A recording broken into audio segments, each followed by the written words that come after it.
며칠 전에 우리 부목사님들과 함께 부산 시내를 좀 벗어나서 교회로 신방을 갔습니다. 그 신방을 가는데 산과 들이 얼마나 아름다운지 몰라요. 또 차에 내려서 하늘을 한번 올려다 봤는데 그때 본 하늘은 그 윤동주 시인의 그 시 가운데 별 해는 밤이라는 시가 있지 않습니까? 그 시의 서두에 보면 계절이 지나가는 하늘에는 가을로 가득 차 있습니다 라는 표현이 있는데 그 시 그대로 하늘에는 가을로 가득 채워져 있었습니다.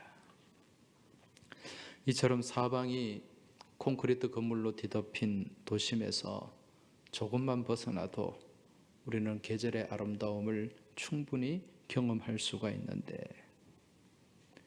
요즘 현대 도시 생활이 우리에게 주는 많은 편리함도 있지만은 그로 인해서 우리가 잃어버리고 또 빼앗기면서 사는 것이 참 많이 있다라는 그런 생각을 하게 됩니다. 우리나라는 사계절이 너무도 분명한 나라입니다. 그죠? 봄, 여름, 가을, 겨울, 너무도 또렷하고 이 계절이 분명해요. 여러분은 이 사계절 중에 어떤 계절이 가장 마음에 드십니까? 어떤 계절이 가장 좋으세요? 눈치가 좀 있는 분들은 가을이라고 얘기할 것이고, 영 눈치가 없으면 저 멀리 봄 이런 데 가버리는 경우가 있습니다. 물론 취향에 따라서 각각 달라요. 그죠? 봄을 좋아하는 분도 있고, 또 어떤 분은 아주 싱싱한 여름을 좋아하고, 또 어떤 분은 이 눈 덮인 이 겨울을 좋아하는 그런 분도 있을 수가 있습니다. 이 취향이나 연령대에 따라서 이 좋아하는 계절은 다 달라질 수가 있는데, 저는 예나 지금이나 가을을 좋아합니다. 그래서 저는 추남입니다. 어릴 때 저는 가을을 좋아했어요. 이 가을을 좋아한 이유가 뭐냐? 가을에는 먹을 것이 많았습니다. 어릴 때 저희 부모님은 가수원을 하셨는데 가을이 되면 온갖 과일들이 거기에 가득해요. 요즘은 이 사과, 부사가 주류를 이룹니다만 그때는 빨간 홍옥 아십니까? 홍옥, 그리고 국광이라는 거. 인도도 있죠. 인도. 아오리는 한참 뒤에고. 그때 스타킹이라는 거 알아요? 스타킹. 이런 품종들이 있었어요. 그게 익어서 온 가수원에 가득하니까 먹을 게 천지죠. 그리고 또 가을에 이 사과를 따기 위해서 오는 또 아줌마들도 있어요. 그러면 가수원이 막 북적북적하고, 그래서 가을이 좋았던 것 같습니다. 그리고 학교 들어가서는 가을에는 가을 운동회가 있어요. 가을 소풍도 있어요. 그리고 또 추석도 있습니다. 그래서 어쨌든 이 가을은 풍성하고 푸짐해서 좋았다, 그런 생각을 갖고 있습니다. 그런데 나이를 조금 더 먹어가면서도 가을이 여전히 좋더라고요. 그렇게 좋은 이유가 뭐냐? 이 가을을 통해서 원숙함과 또 성숙함을 또 깨달을 수가 있고 경험할 수가 있기 때문에 그렇습니다. 여러분, 사람이 좀 원숙해지고 성숙해지면 나타나는 모습이 있죠. 좀 원숙해진 사람은 몸에 힘이 들어갑니까? 힘이 빠집니까? 힘이 좀 빠지죠. 10대, 20대는요, 혈기가 왕성합니다. 힘이 넘쳐요. 에너지가 넘칩니다. 그래서 툭 건드리기만 해도 폭발을 합니다. 언젠가 신문을 봤더니 길을 가던 10대들이 서로 지나가다가 좀 몸이 좀 이렇게 부딪힌 것 같아요. 어깨가 부딪혔던지. 그래서 싸움이 붙었어요. 근데 그 싸움이 그냥 싸움이 아니라 경찰이 출동할 정도로 큰 패싸움이 되고 만 거죠. 약간 마찰이 있었는데 그게 폭발을 한 겁니다. 이처럼 서로 닿기만 해도, 건드리기만 해도 폭발하는 것이 10대, 20대입니다. 왜 그런가? 몸에 힘이 넘치기 때문에 그래요. 힘이 안 빠져서 그래요. 그런데 50대, 60대가 서로 길을 가다가 이렇게 스쳤는데 그거 가지고 시비 걸고 싸우는 사람이 있다면 그 사람은 정신과 진료를 좀 받아야 됩니다. 10대, 20대가 서로 부딪히면 싸움이 일어나는데 50대, 60대가 서로 부딪히면 서로를 향해서 아이고 미안합니다. 그런 말들이 나와요. 이게 뭡니까? 성숙해진 거죠. 더 원숙해진 것입니다. 그러면서 인생이 이제 점점 가을이 되면서 또 열매를 맺게 된다는 거죠. 여러분, 이처럼 사람의 몸에 힘이 빠지게 되면 무언가를 붙잡으려고 할까요? 아니면 내려놓게 될까요? 힘이 빠졌는데 붙잡는 것이 아니라 점점 이제 내려놓게 됩니다. 이 가을, 여러분 이 가을이라는 말 영어로는 어떻게 표현하죠? autumn? 영어 공부 좀 하셨네. 또 autumn 말고 또 다른 표현은 fall이라는 단어가 있죠. fall. 이게 명사가 아닌 동사로 쓰이면 어떤 의미입니까? 떨어진다. 내려놓는다는 거예요. 반대로 봄은 뭐죠? 스프링. 스프링처럼 막 튀어오르는 거예요. 힘이 넘치는 거예요. 근데 가을은 fall, 떨어지는 계절입니다.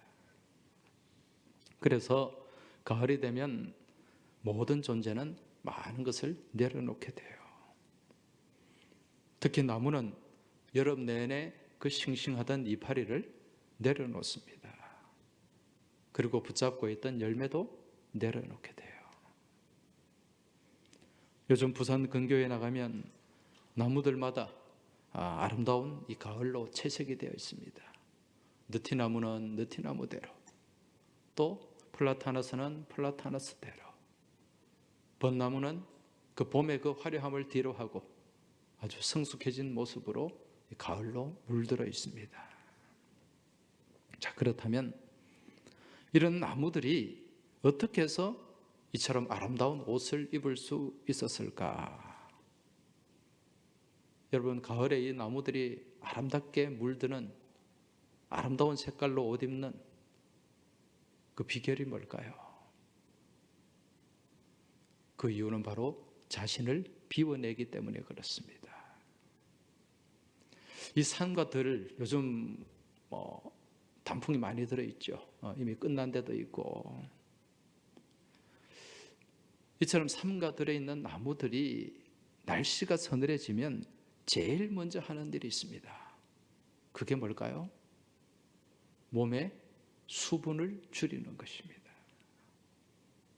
여러분, 봄이 되면 나무는요, 자기의 몸을 생장시키기 위해서 엄청나게 많은 수분을 끌어올립니다. 빨아들여요. 봄에 그 고로쇠 같은 나무 그 수액을 막 뽑지 않습니까? 몇 마를 뽑아도 괜찮을 정도로 많은 수분을 끌어올려요. 그리고 그게 여름까지 이어지게 된다는 거죠. 그런데 여름이 지나서 서늘한 바람, 찬바람이 불어오기 시작하면 나무들은 급격하게 수분을 줄입니다. 그래서 나무의 몸에 이 물이, 수분이 줄어들므로 인해서 나무의 색깔이 변하게 되는 거죠. 그 모습이 우리가 보는 단풍인 것입니다. 이처럼 나무는 자신의 삶의 욕심을 줄이고 몸에 힘을 빼기 시작하면서부터 단풍이라고 하는 원숙한 아름다움을 갖게 되는 거죠.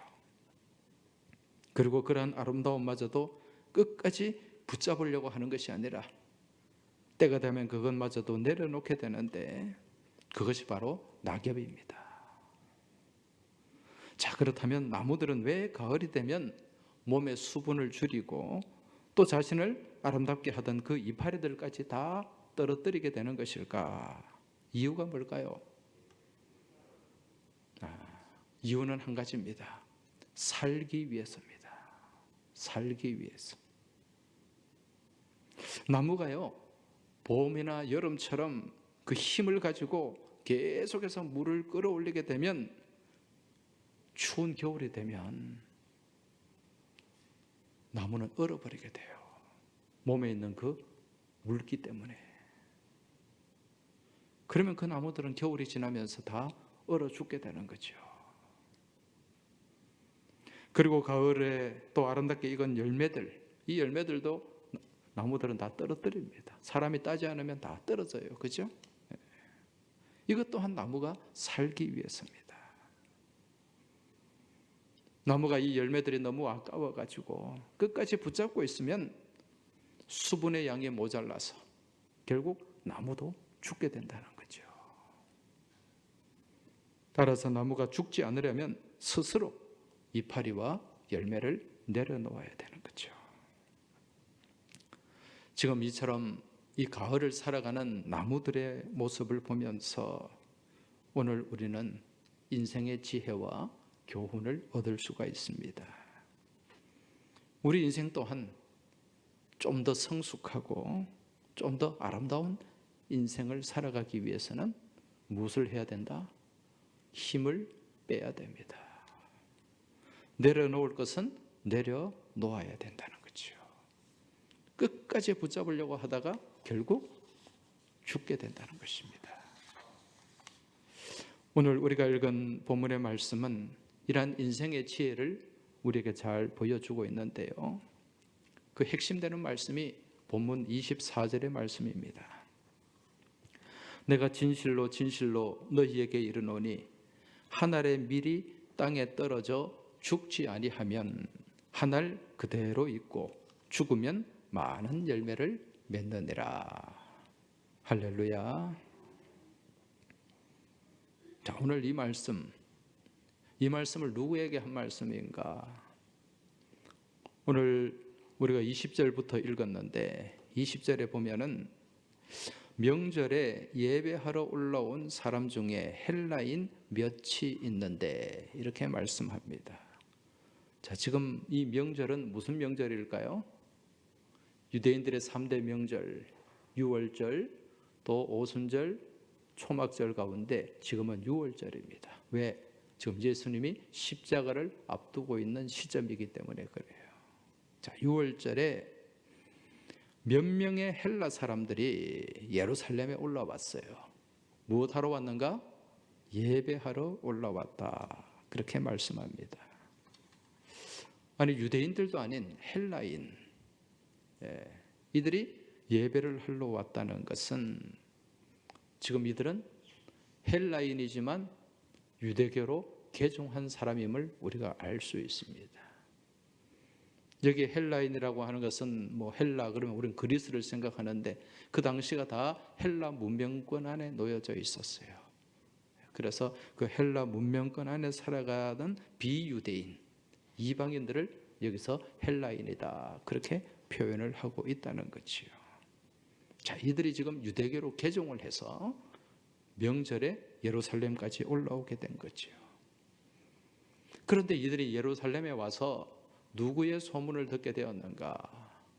이 유대 땅에서 당시 활동하던 예수라는 분의 소문을 듣게 된 것입니다. 그 예수님을 좀 만나고 싶은 거예요. 그래서 누구를 찾았습니까? 예수님의 제자 중에 21절에 그들이 갈릴리 벳세다 사람 빌립에게 가서 청하여 누구를 찾았다고요? 빌립을 찾았습니다. 이 헬라인들이. 왜 헬라인들이 예수님의 제자, 많은 제자들 중에 빌립을 찾아갔을까요? 그 이유는 이 빌립이라는 이름이 헬라식 이름이었기 때문에 그래요. 예수님의 제자 12명이지 않습니까? 그 중에 두 사람이 헬라식 이름을 갖고 있었는데 그 중에 한 사람이 이 빌립, 이 빌립이었습니다. 헬라 말로 피리포스, 말을 사랑하는 자, 그런 의미입니다. 헬라 사람들이 생각할 때 이 헬라식 이름을 갖고 있으니까 우리하고 좀 통할 수가 있겠다. 말이 잘 통하겠다.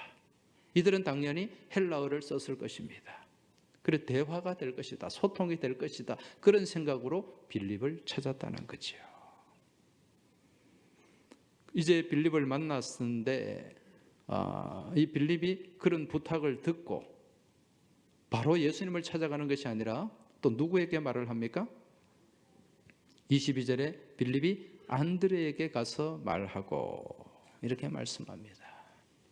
아까 제가 예수님의 제자 공동체 가운데 헬라식 이름을 쓰는 사람이 두 사람이라 그랬죠. 한 사람은 빌립이고 또 한 사람은 안드레입니다. 이 안드레아스, 헬라 말로 안드레아스는 남자답다, 그런 의미예요. 자, 그런데 이 안드레가 누구의 동생이죠? 베드로의 동생이잖아요. 베드로는 누굽니까? 예수님의 수제자, 수석 제자예요. 그래서 빌립이 바로 예수님을 찾아가지 못하고 베드로를 찾아가기는 좀 부담스럽고 자기하고 같이 헬라식 이름을 사용하는 안드레를 찾아가서 네 형님한테 좀 부탁해봐라. 그렇게 아마 얘기를 했을 것 같아요. 그러니까 이 안드레가 그 정도면 우리 형님 괜찮아. 바로 가자. 내가 책임질게. 이런 말은 성경에 없지만은 충분히 상상을 해볼 수가 있습니다. 그래서 형을 거치지 않고 이 빌립과 안드레가 누구를 찾아갑니까? 예수님을 찾아가게 됩니다. 자, 그럼 이 헬라인들은 이제 예수님을 만나서 무슨 얘기를 했을까? 거기에 대한 내용은 이 성경에 없어요. 그런데 예수님이 지금 이들을 향해서 무슨 말씀을 하는가? 23절 예수께서 대답하여 이르시되 인자가 영광을 얻을 때가 왔도다. 그러면서 오늘 24절 하늘의 미래에 대한 말씀을 하고 있습니다. 인자가 무엇을 얻을 때가 왔다? 영광을 얻을 때가 왔다. 아무래도 이 사람들이 예수님을 찾아가서 영광에 대한 얘기를 한 것 같아요.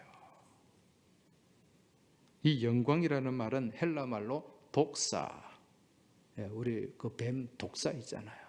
이걸 생각하면 돼. 독사라는 말인데 존귀하게 여김을 받고 높임을 받는 거예요. 그래서 이 사람들이 예수님을 찾아가서 우리가 어떻게 하면 좀 존귀하게 여겨지고 사람들 가운데서 높임을 받는 삶을 살 수 있겠습니까? 그 자기 영광이죠. 자기 영광에 대한 영광을 얻는 방법에 대해서 아마 예수님께 질문을 한 것 같습니다. 우리는 그런 사실을 이 대화가 끝나는 43절에 보면 그들은 사람의 영광을 하나님의 영광보다 더 사랑하였더라, 이 말씀이 나오는데 이 말씀을 통해 좀 추론을 할 수가 있어요. 아무튼 이 말씀처럼 예수님을 찾은 헬라인들은 사람의 영광, 사람으로부터 받는 영광을 얻는 방법을 구하기 위해서 당시 유명한 랍비였던 예수님을 찾아왔고 또 예수님을 통해 그러한 영광을 얻고자 했던 것이요. 무슨 방법입니까? 자기가 높아지는 방법, 힘을 얻는 방법, 이걸 구했던 거죠. 다시 말하면 자신들의 삶에 힘을 좀 더 보태고 힘을 더 가지기 위해서 예수님을 찾아왔다는 것입니다. 지금 우리가 이 헬라인들의 모습을 보면서 오늘 우리들 또한 아마 지금 오늘 이 자리에 예배 자리에 다 나오셨는데 예수님을 만나기 위해서 나왔지 않습니까? 무엇 때문에 오늘 우리는 이 자리에 나와 있는가? 한번 돌아보고 점검할 필요가 있습니다. 지금 예수님 앞에 나온 우리의 모습, 우리의 목적, 우리의 이유가 무엇인가? 나의 영광을 얻기 위해서인지 내 힘을 좀 더 보태기 위해서인지, 아니면 내 힘을 빼고 주님의 영광을 위해서인지 한번 우리가 다시 생각하고 돌아보고 점검해야 된다는 것입니다.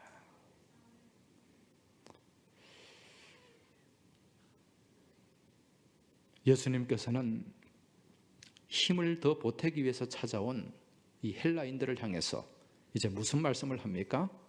24절 다시 한번 보시면, 내가 진실로 진실로 너희에게 이르노니 한 알의 밀이 땅에 떨어져 죽지 아니하면 한 알 그대로 있고 죽으면 많은 열매를 맺느니라.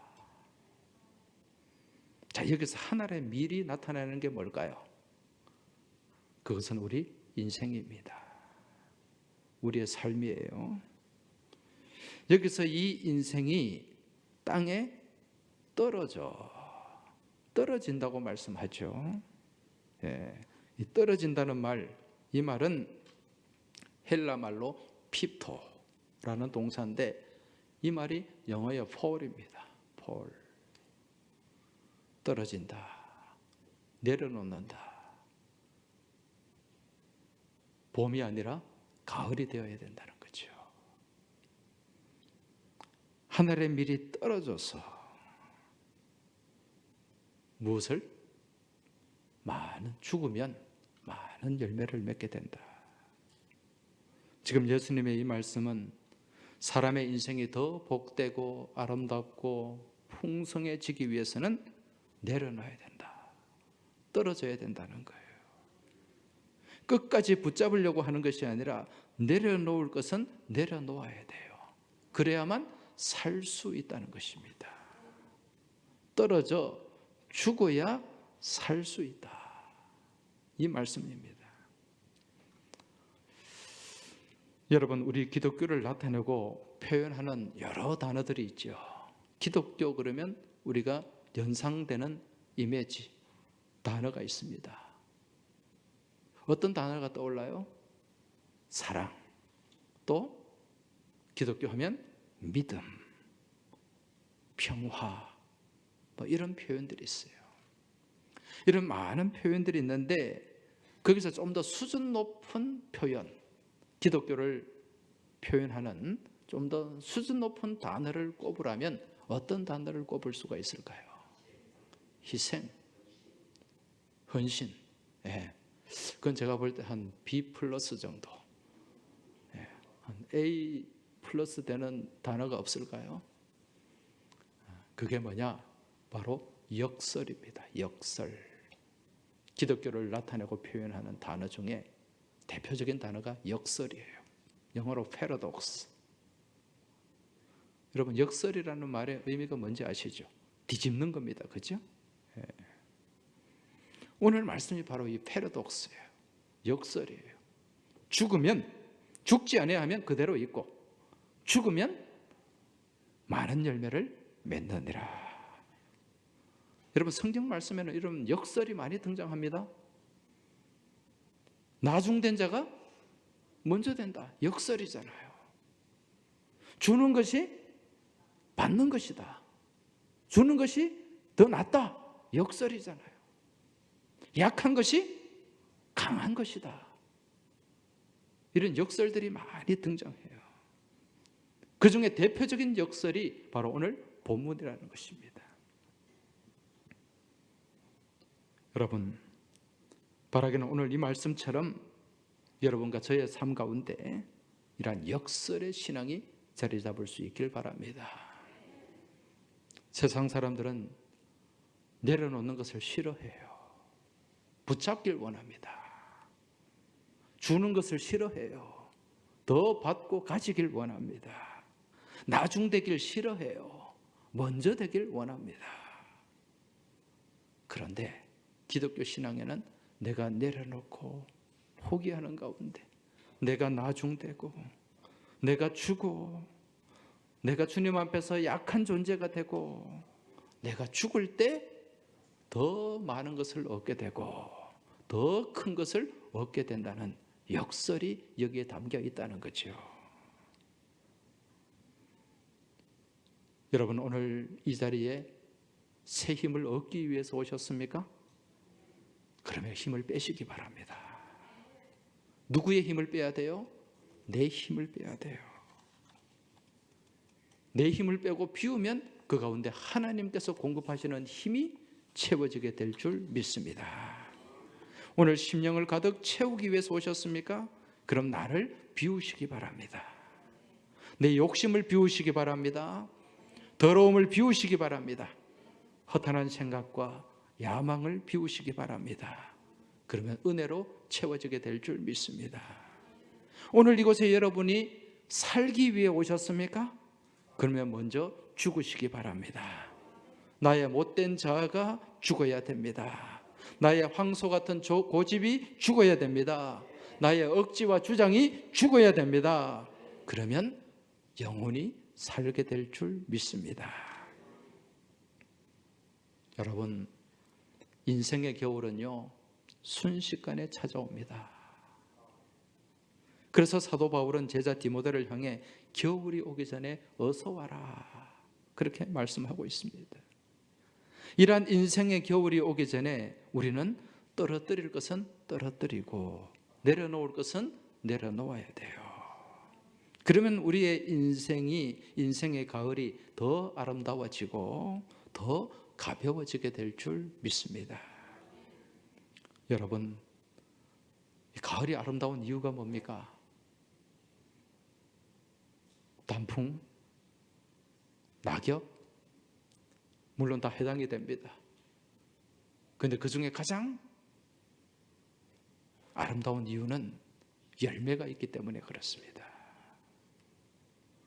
여러분, 이 열매를 맺고 있는, 열매가 익은 이 가을의 나무들 얼마나 아름다운지 몰라요. 요즘은 이 KTX 열차가 부산에서 서울 갈 때 이쪽 천성상 터널로 굴로 깜깜한 데 지나니까 기차 타는 재미가 없어요. 옛날에는요, 통일호 같은 얘기하고 있네. 물론 통일호도 통일호지만 이제 아무튼 기차가 이쪽에 부산에서 구포로 해가지고 밀양, 청도 이렇게 지나갔잖아요.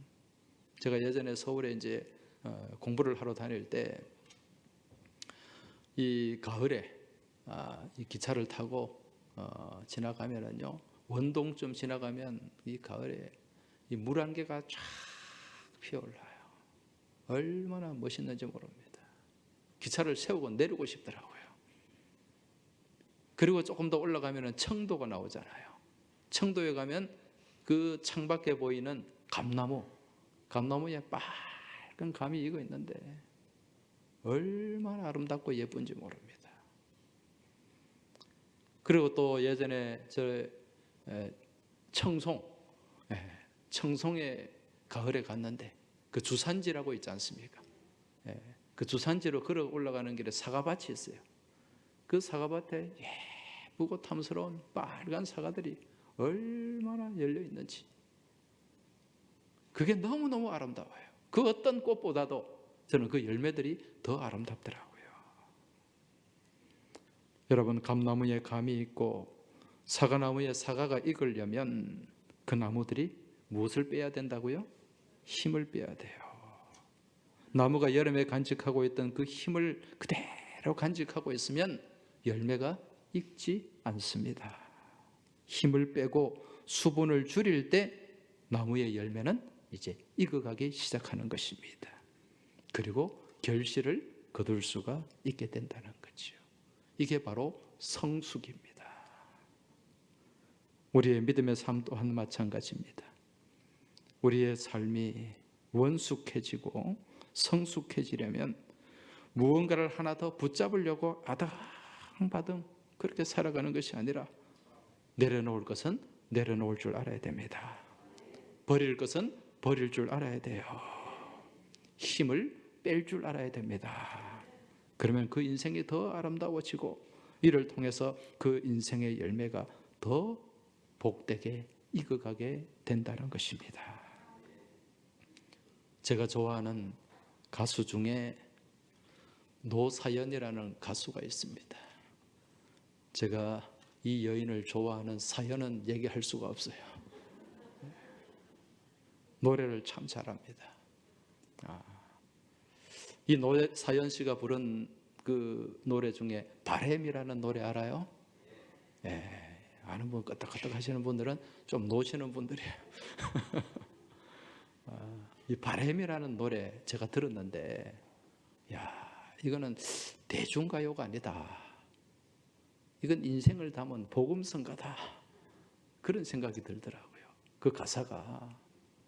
그래서 제가 오늘 이 시간 이 바램이라는 노래를 한번 불러드리고 싶은데, 요즘 제가 음을 잘 못 잡아요.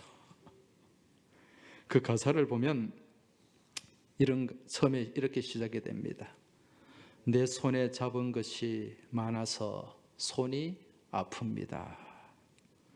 등에 짊어진 삶의 무게가 온몸을 아프게 하고 매일 해결해야 하는 일 때문에 내 시간도 없이 살다가 평생 바쁘게 걸어왔으니 다리도 아픕니다. 이런 가사예요. 근데 제가 이 가사들 중에 제일 마음에 드는 가사가 마지막에 나오는 가사입니다. 그 가사가 뭐냐? 우린 늙어가는 것이 아니라 익어가는 것입니다. 그 가사가 나와요. 그렇다. 우리는 늙어가면 안 된다. 특히 예수 믿는 사람들은 매일매일 늙어가는 것이 아니라 무엇하는 삶을 살아야 된다? 익어가는 삶을 살아야 된다. 오늘 이거 보십시오. 이게 익은 열매들이 얼마나 많은지 몰라요. 머리에 물도 좀 빠지고, 가을로 물들은 그런 분들이 얼마나 많은지 참 아름답게 익었습니다. 우리 샬롬 찬양대 아까 호산나라 그래서 미안해요. 그거 가지고 발끈하는 사람이 있으면 아직 힘이 덜 빠진 사람이라. 참 잘 익었습니다. 비록 마스크를 끼고 있지만 옆에 분들에게 좀 말씀해 주세요. 당신이 참 잘 익었습니다. 너무너무 아름답습니다. 우리 늙어가지 말고 익어갑시다. 그러기 위해서는 내려놓을 것은 내려놓아야 돼요. 버릴 것은 버릴 줄 알아야 돼요. 몸의 힘을 빼야 돼요. 그러면 매일 늙어가는 것이 아니라 매일 익어가고 매일 죽어가는 것이 아니라 매일 살아가는 복된 믿음의 여정이 될 줄 믿습니다. 기도드리겠습니다. 하나님 아버지, 저희가 우리 주님을 믿는다고 하면서 내려놓을 것은 내려놓지 못하고 버릴 것을 버리지 못하고 끝까지 붙잡으려고 아등바등하면서 결국 나 자신마저도 죽어가는 어리석은 그런 삶을 반복하고 있음을 고백합니다. 주님, 믿음의 지혜를 허락하여 주옵소서. 떨어지게 하여 주옵소서. 내려놓게 하여 주옵소서. 그리고 주님 안에서 새 생명을 얻고 그 생명 가운데 살아가는 저희들의 복된 믿음의 여정, 인생 여정이 되게 하여 주시옵소서. 우리 주님 예수 그리스도 이름으로 기도하옵나이다. 아멘.